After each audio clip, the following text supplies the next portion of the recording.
안녕하십니까. M이코노미 파워피플 초대석입니다. 민생은 한계에 이르고 있지만 정치는 여전히 제자리 걸음을 하고 민생의 우선순위를 잃어버렸다고 하는 그러한 말들이 많습니다. 이제는 누가 개혁을 할 것이냐가 아니라 무엇을 개혁해야 하느냐가 기묘해졌습니다. 오늘 개혁신당 천하람 원내대표에게 들어보겠습니다. 안녕하십니까? 네, 안녕하십니까. 개혁신당 천하람입니다. 아유, 역시 젊으시니까 너무 좋네요. 아유, 감사합니다. 너무 멋있으십니다. 아이고, 네. 요즘 정치는 여야의 갈등이 모든 의제를 이제 끌어들이는 구조 같거든요. 네네. 국회에서 지금 시급히 복원해야 될 네. 어젠다가, 민생 어젠다가 있다면 어떤 것이 제일 중요하다고 보십니까? 그러니까 요즘 이제 뭐 부동산 이슈도 얘기가 많이 되고 하는데 저는 의외로 좀 논의가 중요한데 실종된 거를 좀 이야기하고 싶습니다. 네네. 말씀하신 것처럼 저는 최근에 청년 실업 문제인 네. 것 같아요.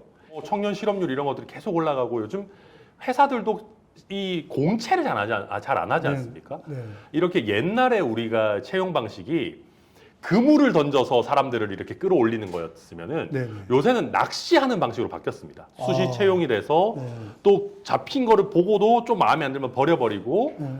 경력 같은 신입을 이제 뽑는 그런 아. 식으로 돼서 취업문이 점점 좁아지고 있거든요. 네. 근데 이런 부분들을 정치권에서 주요하게 다뤄야 되는데 네. 오히려 지금 청년들은 약간 붕 떠 있습니다.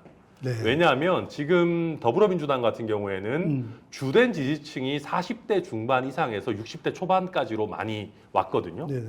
그러다 보니까 정년 연장에 대한 논의는 불이 붙고 정작 아직까지 직장에 진입하지 못한 젊은 세대에 대한 논의들은 아직 정치권에서 제대로 불이 안 붙고 있는 것 같아서 제가 요즘 굉장히 걱정하면서 보고 있습니다. 그러면은 이것이 제일 큰 의제로 들어와야 되도 지금 이제 그렇게 되지 않고 있는데 이것이 왜 중요하다고 보십니까? 지금 AI의 이제 어떤 발전이나 이런 것들 때문에 가뜩이나 신규 채용이 잘 안 늘어나고 있는 상황이거든요. 예. 그러면 정치권에서 여기에 대한 어떤 여러 구체적인 대책들을 더 집중해서 논의를 해야 되는데 정치적인 이유 때문에 저는 20대, 30대가 좀 소외되어 있다고 봅니다. 네.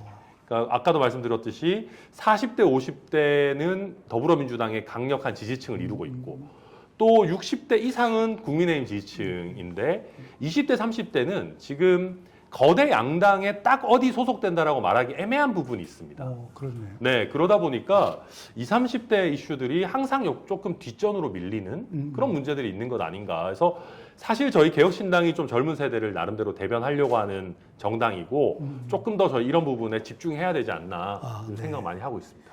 아까 요즘은 낚시로 인재를 채용한다고 말씀하셨는데 네.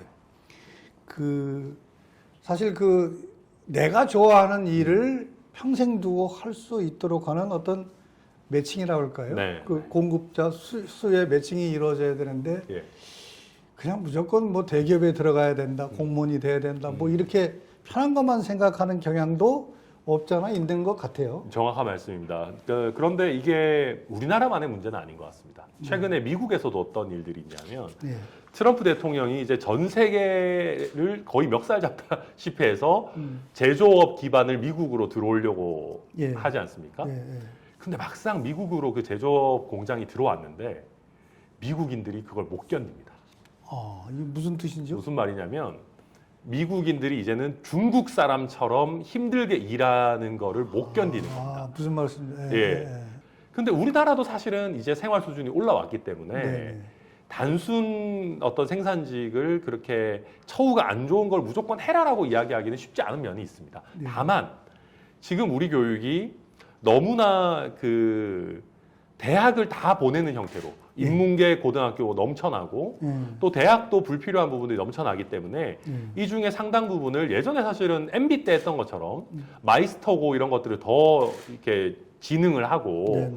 직업 교육을 하는 고등교육기관들을 더 늘려야 되는 건 맞습니다. 네. 그런 건 동시에 가야 되지만 또 반대로 젊은 세대한테 너는 좀 힘든 일 해야지 이렇게 이야기하는 것도 간단한 문제는 아니다 네. 말씀드립니다. 매칭은 잘 안 되고 있다고 미스매치가 엄청 있는 거죠. 네. 근데 그걸 4년제 대학 다 나온 친구들한테 이제 와서 좀 힘든 중소기업 생산직으로 가라라고 이야기할 게 아니라 그 앞 단계에서부터 이제 고등학교 단계 또 대학도 직업 교육을 하는 폴리텍이라든지 이런 데로 진학하는 것 자체를 더 앞 단계에서 유도를 할 필요가 있다. 저는 그렇게 봅니다. 아니, 그 영끌 전세를 한 사람들이 이제 더 좋아지겠습니까? 아니면 더 나빠지겠습니까? 지금 보시기에. 굉장히 안 좋아질 겁니다. 아, 지금 이번 정부에서 하고 있는 것 중에 제가 굉장히 위험하다고 생각하는 게 11호 부동산 대책을 통해서 예. 실수요자만 서울의 주택을 신규 구매할 수 있도록 지금 해놨지 않습니까? 예. 근데 이렇게 되면 어떻게 되냐면 점점 더 전세 매물이 없어지게 됩니다. 네. 왜냐하면 실거주자만 들어올 수 있다라고 하면 지금 그래서 전세 매물은 씨가 마르고 그러다 보니까 월세도 지금 굉장히 가파르게 오르고 있는 그런 상황이거든요. 예. 근데 전세 매물이 씨가 마르다 보면 당연히 전세도 올라가게 됩니다. 근데 더 큰 문제는 어느 순간 전세 제도가 감당 못할 정도로 붕괴될 수 있습니다. 그렇게 되면 전부 월세가 되게 되면 월세 가격이 지금보다도 훨씬 더 폭등할 겁니다. 그렇죠. 아. 네. 물가가 안정됐다고도 얘기를 하지만은 사실은 이게 체감은 그렇지는 않거든요. 네. 요즘은 밥을 뭐 몇 사람이 같이 못 먹겠어요. 내가 밥을 돈 너무 많이 들어가서. 맞습니다. 요새는 국밥 한 그릇만 먹어도 네. 그래서 요즘 우스갯소리로 햄버거 집에서 햄버거 먹는 게 제일 싸다 그런 얘기 하거든요. 젊은 사람들은. 그거는 그래도 좀 이제 할인 쿠폰도 가끔 나오고 해서. 근데 말씀하신 것처럼 이게 물가 상승률이 둔화됐다라는 게 물가가 떨어지는 게 아닙니다. 지금 우리나라가 코로나19 시기를 겪으면서 물가가 엄청나게 많이 올라왔습니다. 네. 근데 물가 오르는 속도가 조금 줄어들었다고 해도 이미 고물가가 굉장히 고착화되고 있는 겁니다. 네. 그런데 저희가 여기서 하나 문제 제기하고 싶은 게 최근에 쌀값이 많이 올라가지고 문제가 많이 됐어요. 또 그 백반집 이런 데서도 야 공깃밥 요새 공깃밥 1,000원 하는데 찾기 어렵지 않습니까? 네. 공깃밥 가격 올리고 막 이랬는데 이럴 때 정부에서 사실은 물가 안정을 위해서 비축미를 풀어야 되거든요. 근데 이재명 정부는 이 비축미를 별로 풀지 않았습니다. 예. 왜 안 풀었냐? 농림부 장관이 나와서 그런 얘기예요. 농민들이 어렵게 농사 지어서 우리가 쌀값 좀 더 내야 되지 않냐. 근데 이게 좀 이상한 얘기인 게 우리가 비축미를 비축하는 이유가 쌀값이 너무 급등했을 때 그걸 조정을 하자고 푸는 건데 그렇죠. 정작 필요할 때는 또 농민표 의식해서 포퓰리즘적으로 안 푸는 겁니다. 그러니까 그런 식으로 지금 정부에서 물가 안정을 위해서 노력하고 있다라고 하는 것들이 저는 약간은 좀 왜곡이나 과장도 있다 말씀드립니다. 그런 것을 개혁신당은 어떻게 처방을 내리고 싶습니까? 그러니까 이게 이제 저는 그렇습니다. 이게 물론 필요한 규제는 해야죠. 오히려 시장에서 흘러가는 이 흐름들은 조금 자연스럽게 흘러갈 수 있도록 해줄 필요들이 있다. 이번에 11호 부동산 대책 같은 경우도 그런 겁니다. 우리가 예전에 문재인 정부 때로 시간을 돌려서 강남 집값 오르는 거를 그때 당시에 억지로 잡으려고 하지 않았다면 마포, 용산, 성동은 아직까지 살만했을지도 모릅니다. 근데 강남 집값 오르는 거를 막으려고 하다 보니까 결국 인접 지역들 마포, 용산, 성동뿐만 아니라 이제는 서울 전역을 굉장히 집 사기 어렵게 지금 만들고 있거든요.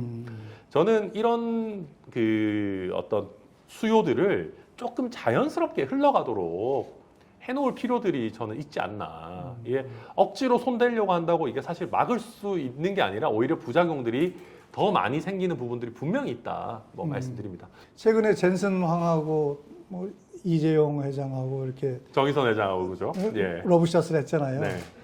근데 제가 보기에는 우리나라 정부가 혹시 AI에 너무 성급하게 거기 젠슨 황에게 좀 이렇게 너무 지나치게 편애하는 건 아닌가 하는 생각이 들거든요.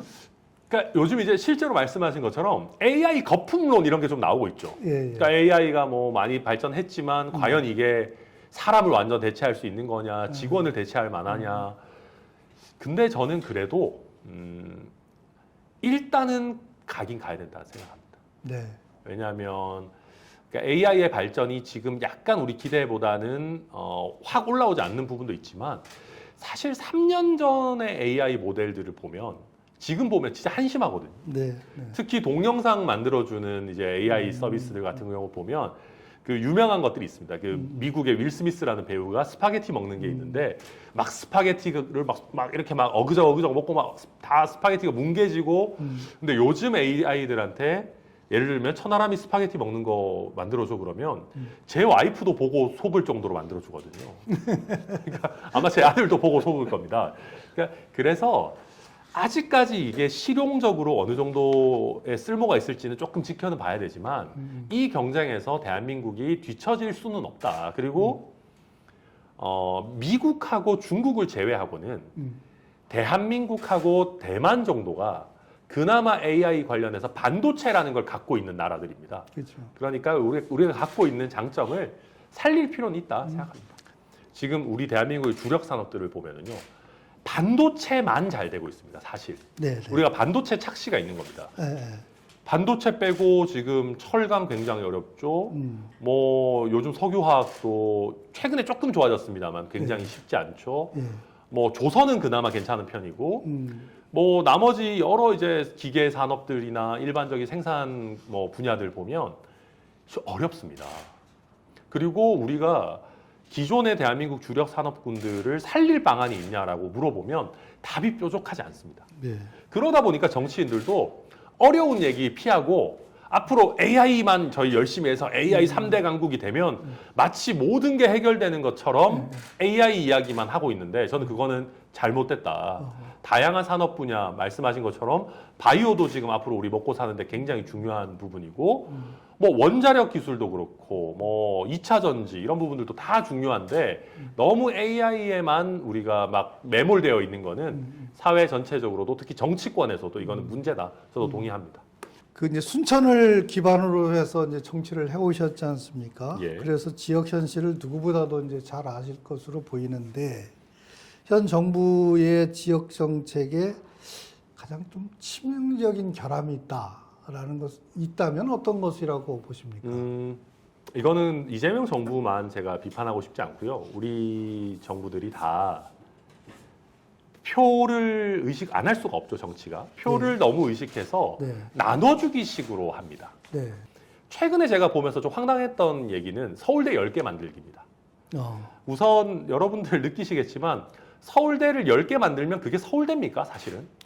그러나요. 그거는 서울대 유사의 뭔가죠. 그러면 저는 지금 우리 대한민국의 가장 이제 중요한 문제 중에 한 개가 우리나라의 가장 똑똑한 3,500명이 전부 의대를 간다는 겁니다. 그렇죠. AI가 됐든 바이오가 됐든 2차 전지가 됐든 예. 똑똑한 사람들이 연구를 해야 될 거 아닙니까? 그렇죠. 저는 그러면 서울대 10개 만들기를 할 게 아니고 카이스트에다가 지원을 정말 폭발적으로 해서 카이스트 하나만큼은 MIT 수준으로 하나 만드는 게 국가적으로는 더 좋을 수 있다고 생각합니다. 꼭 카이스트가 아니더라도 정부가 선정하는 어떤 과학기술 인재 트랙에 들어간다라고 하면 내가 의사보다 돈을 더 잘 벌 수 있다 라고 하는 신뢰를 정부에서 심어주면 됩니다. 그렇죠. 돈 많이 주면 됩니다. 근데 그거는 이제 딱 투자하기보다는 전국의 방방곡곡에 돈을 풀고 싶다라는 욕심 때문에 저는 이 제도 본래의 취지가 좀 훼손되고 있다 그렇게 봅니다. 기성 정치가 뭔가 바뀌어야 될 것 같아요. 예, 저는 민주당보다도 국민의힘에 더 문제가 사실 있다고 생각합니다. 이 분야는 민주당은 그래도 젊은 정치인들을 좀 길러서 올리는 부분들이 좀 있습니다. 뭐 장경태 의원도 있고 전용기 의원도 있고 뭐 국민의힘에도 물론 있죠, 계십니다만 저는 국민의힘의 청년 정치를 보면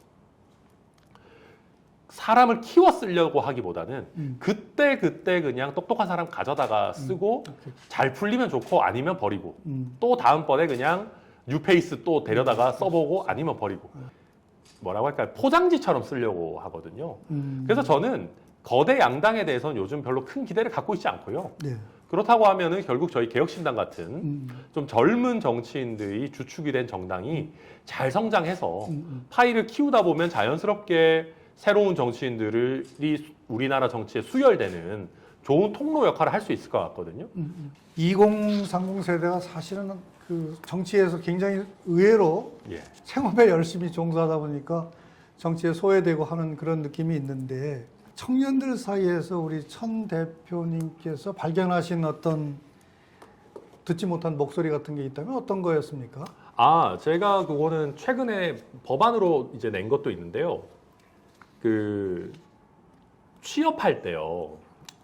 보통 젊은 사람들이 취업을 막상 할 때는 급하니까 막 지원을 합니다. 그렇죠. 그리고 이제 지원할 때 공고 보면 돈 얼마 주는지 안 써 있지 않습니까? 급여 보면 뭐 내규에 따른 뭐 무슨 뭐 협의, 휴가가 됐든 근로조건이 됐든 많이 안 써 있는데 취업을 하려는 사람 입장에서는 안 알려줘도 무조건 지원하고 막상 가서 이제 근로계약서 사인할 때 보면 이렇게 돈이 적었나 아니면 이렇게 안 좋았나 이럴 때들이 있는데 근로조건의 핵심적인 사항이라도 미리 좀 공지를 좀 할 수 있도록 하자. 네네.